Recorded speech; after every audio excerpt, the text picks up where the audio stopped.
솔로몬이 죽고 난 후에 르호보암이 세겜으로 갔습니다.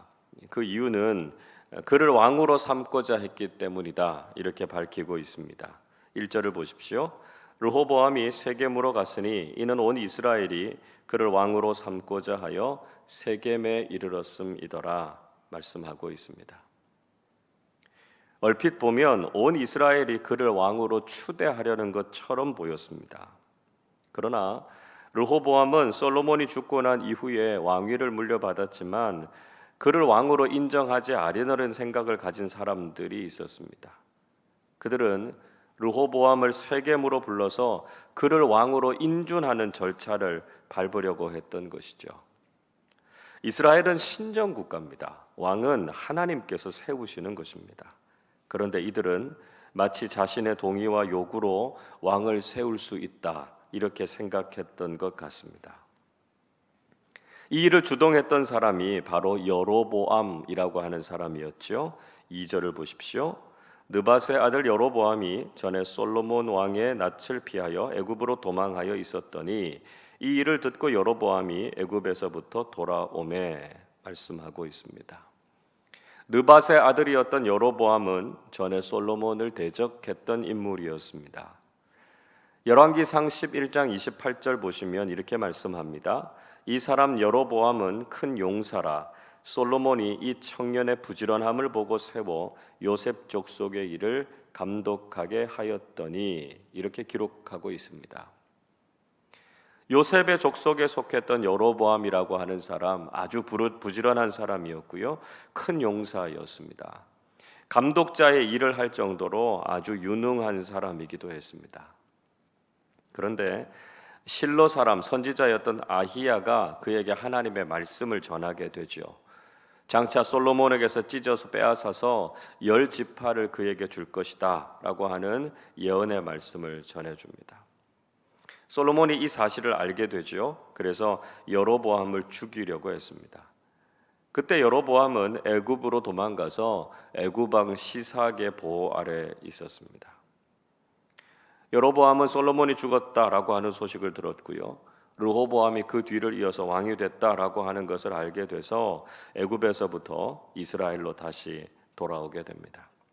그리고 이스라엘 무리들과 함께 르호보암에게 이런 요구 사항들을 내놓게 된 것이죠. 4절을 보십시오. 왕의 아버지께서 우리의 멍에를 무겁게 하였으나 왕은 이제 왕의 아버지께서 우리에게 시킨 고역과 매운 무거운 멍에를 가볍게 하소서. 그리하시면 우리가 왕을 섬기겠나이다 말씀하고 있습니다. 여로보암과 이스라엘 백성들은 르호보암에게 솔로몬이 그들에게 내렸던 무거운 노역을 좀 줄여달라, 이렇게 요청했습니다. 그렇게 하면 우리가 왕을 섬기겠습니다, 이렇게 약속한 것이죠. 솔로몬은 엄청난 부귀영화와 업적을 누렸습니다. 그러나 그 이면에는 백성들의 강제 노역과 세금으로 인한 불만이 쌓여가고 있었던 것이죠. 이미 백성들의 민심은 왕실에서 이반되고 있었고요, 그에 비해서 르호보암이 가지고 있었던 리더십은 그만큼 강력하지 못했다라고 하는 것입니다. 그래서 솔로몬 왕이 죽고 나자 그들은 르호보암에게 와서 자신들의 권익을 좀 보장해달라, 이렇게 요청하게 된 것이죠. 그 일을 하기 위해서 지금 르호보암을 세겜으로 불렀던 것입니다. 이스라엘 북쪽 지파들의 요구는 하나님의 뜻에 합당한 것이 아니었고요, 지극히 인간적인 것에서 나온 것이다 하는 것을 알 수 있습니다. 르호보암은 그들에게 3일간의 시간을 달라, 이렇게 요청했습니다. 그리고 그는 먼저 솔로몬 시절 때부터 다스렸던 원로들에게 가서 조언을 구했습니다. 7절이 이렇게 말씀하죠. 그들이 대답하여 이르되 왕이 만일 이 백성을 후대하여 기쁘게 하고 선한 말을 하시면 그들이 영원히 왕의 종이 되리이다 말씀합니다. 원로들은 아주 지혜로운 사람들이었습니다. 그들은 왕의 통치권이 백성들의 신뢰와 존경에서부터 나온다라고 하는 것을 잘 알고 있었던 것이죠. 그래서 그들의 마음을 달래주라, 이렇게 조언했습니다. 그러나 르호보암은 그 조언을 무시해 버렸습니다. 그리고 자신과 함께 자라난 젊은 신하들에게 조언을 구했습니다. 자, 젊은 신하들이 무슨 이야기를 해주지요? 10절 11절에서 이렇게 이야기합니다. 함께 자라난 젊은 신하들이 왕께 말하여 이르되 이 백성들이 왕께 아뢰기를 왕의 아버지께서 우리의 멍에를 무겁게 하였으니 왕은 우리를 위하여 가볍게 하라 하였은즉 왕은 대답하시기를 내 새끼손가락이 내 아버지의 허리보다 굵으니 내 아버지가 너희에게 무거운 멍에를 매게 하였으나 이제 나는 너희의 멍에를 더욱 무겁게 할지라 내 아버지는 가죽 채찍으로 너희를 치셨으나 나는 전갈 채찍으로 하리라 하소서 하더라 말씀하고 있습니다. 젊은 신하들은 북쪽 지파들의 배반에 대해서 가만히 두면 안 된다 이렇게 이야기했습니다. 그래서 그들을 더 가혹하게 다루어야 한다 이렇게 충고하고 있는 것이죠. 물론 지도자가 백성들이 해달라는 대로 따라가는 것이 늘 바르다 이렇게 말할 수는 없습니다.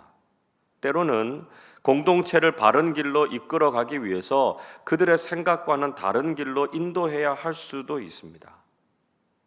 또 지금 이스라엘 북쪽 지파들의 요구가 불순한 의도를 가지고 있다라고 하는 것도 사실이었습니다. 그러나 기억해야 하는 것은 지도자들은 백성들의 상황과 형편을 살피고 헤아릴 줄 아는 사람들이 되어야 한다는 것이죠. 그래서 사람들이 믿고 따를 수 있는 지도자의 모습을 보여야 한다는 것입니다. 안타까운 것은 르호보암이 원로들의 충언을 버리고 젊은 신하들의 조언을 듣고 따랐다는 것입니다. 그래서 르호보암은 백성들을 더 가혹하게 다루겠다 이렇게 엄포를 놓았습니다. 자, 그런데 재미있는 것은요, 이 모든 일은 사람들의 생각에서 나온 것이 아니라 하나님께서 하신 일이다 하는 것을 역대기 기자가 아주 분명하게 이야기해 주고 있습니다. 15절 말씀 같이 읽어보겠습니다. 왕이 이같이 백성의 말을 듣지 아니하였으니 이 일은 하나님께로 말미암아 난 것이라 여호와께서 전에 실로 사람 아히야로 하여금 느밧의 아들 여로보암에게 이르신 말씀을 응하게 하심이더라. 르호보암 왕이 백성들의 말을 듣지 않은 것은 하나님께로부터 말미암아 난 것이다 이렇게 말씀하고 있습니다. 겉으로 보면 르호보암의 잘못된 판단 때문에 일어난 것 같습니다. 그러나 결국 아히야 선지자를 통해서 하나님께서 여로보암에게 주셨던 말씀, 그 예언을 결국은 응하게 하신 것이다 말씀하고 있습니다. 이것을 통해서 깨닫게 되는 것이 있죠. 우리는 하나님께서 모든 인간의 생각과 일을 주관하고 계시다라고 하는 것이고요, 결국은 하나님의 뜻을 이루신다 하는 것을 알게 됩니다. 여러분, 우리는 인간적인 생각과 계획을 도모하는 것이 아니라 하나님의 뜻을 구하고 하나님의 뜻을 따라야 한다는 것이죠. 이스라엘 북쪽 지파들이 자신들의 인간적인 유익을 구했던 것이나 또 르호보암이 하나님의 뜻을 구하지 않고 사람들의 조언을 따라서 결정하고 행동했던 것은 큰 잘못이었습니다.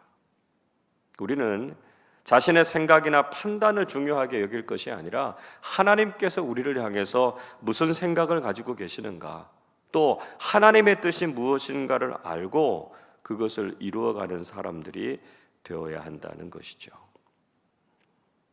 르호보암의 이야기를 듣고 온 이스라엘은 결국 르호보암에게서 마음을 돌리게 됩니다. 16절 보시죠. 온 이스라엘은 왕이 자기들의 말을 듣지 아니함을 보고 왕에게 대답하여 이르되 우리가 다윗과 무슨 관계가 있느냐? 이새의 아들에게서 받을 유산이 없도다. 이스라엘아, 각각 너희의 장막으로 돌아가라. 다윗이여, 이제 너는 내 집이나 돌보라 하고 온 이스라엘이 그들의 장막으로 돌아가니라 말씀하고 있습니다. 그들은 자신들의 요구가 관철되지 않았기 때문에 다윗의 가문과 이새의 집안에서부터 돌아섰습니다. 더 이상 그들은 르호보암을 자신의 왕으로 인정하지 않게 된 것이죠. 결국 그들은 다윗의 왕권을 따르지 않겠다 이렇게 배반하고 말았습니다. 그러나 다윗이 속한 지파였던 유다는 변함없이 르호보암을 따랐습니다. 17절 보십시오. 그러나 유다 성읍들에 사는 이스라엘 자손들에게는 르호보암이 그들의 왕이 되었더라 말씀하고 있습니다. 유다 지파는 르호보암을 왕으로 삼고 따랐다 이렇게 말씀하죠. 결국 이스라엘의 북쪽에 있었던 10지파들은 다윗의 가문을 배반하게 되었고요. 유다와 베냐민만 다윗의 왕권을 인정하고 따라가게 됐습니다. 다윗이 하나님을 사랑하고 성전을 짓고자 했고요. 하나님의 뜻을 구했을 때는 하나님께서 그의 왕위를 영원히 견고하게 하시겠다 이렇게 약속해 주셨습니다. 그러나 솔로몬의 마음이 점점 하나님을 떠나고 그 후손들이 인간적인 생각으로 다스리고자 했을 때 결국 그 나라는 분열의 아픔을 겪고 말았다는 것이죠. 우리는 결코 인간의 생각을 앞세울 것이 아니라 하나님의 뜻과 계획을 믿고 따라가야 한다는 것입니다. 그래야만 우리의 삶과 공동체가 흔들리지 않고 하나님께서 주시는 번영과 안정을 누리게 된다는 것이죠. 그 와중에 이스라엘 북쪽 지파들이 노골적으로 르호보암을 배반하는 사건이 일어났습니다. 18절 말씀 보시면 르호보암 왕이 감독자 하도람이라고 하는 사람을 그들에게 보냈습니다. 이 역군의 감독이라고 하는 말은 세금을 징수하거나 강제 부역을 감독하는 지방 행정관을 의미하는 이름이었습니다. 그런데 이스라엘 자손들이 그를 돌로 쳐 죽였죠. 그리고 그 소식을 듣고 르호보암도 급하게 예루살렘으로 도망쳐서 돌아왔습니다. 이스라엘 백성들이 다윗의 왕권에 도전하고 그에게 배반했다라고 하는 것을 볼 수 있습니다. 우리는 인간적인 생각에 앞서서 하나님의 뜻을 따르지 않고 배반하는 것이 결코 바람직하지 않다 하는 것을 깨닫게 됩니다. 동시에 백성들을 사랑으로 다스리지 않고 하나님께서 인정해 주시지 않은 올바른 리더십을 발휘하지 못하는 것, 그것도 역시 옳지 않다는 것을 알게 되죠. 우리가 이런 잘못, 이런 오류에 빠져서는 안 된다는 것입니다. 우리의 생각, 우리의 판단을 앞세우기보다는 하나님의 뜻과 말씀을 구해야 된다는 것이죠. 하나님의 선하신 계획이 무엇인가 우리는 그것을 깨달아 알아야 하고요. 하나님의 말씀에 순종함으로 하나님의 뜻을 이루어가는 사람들이 되어야 한다는 것입니다. 그러나 우리가 발견하게 되는 것은 늘 우리가 부족하다는 것이죠. 우리가 주님의 뜻을 떠날 때가 참 많다는 것입니다. 죄악된 우리는 늘 하나님을 배반하는 삶을 살지만 여전히 회개하고 돌아오기를 기다리시는 하나님이 계시다라고 하는 사실을 기억하실 수 있기를 바랍니다.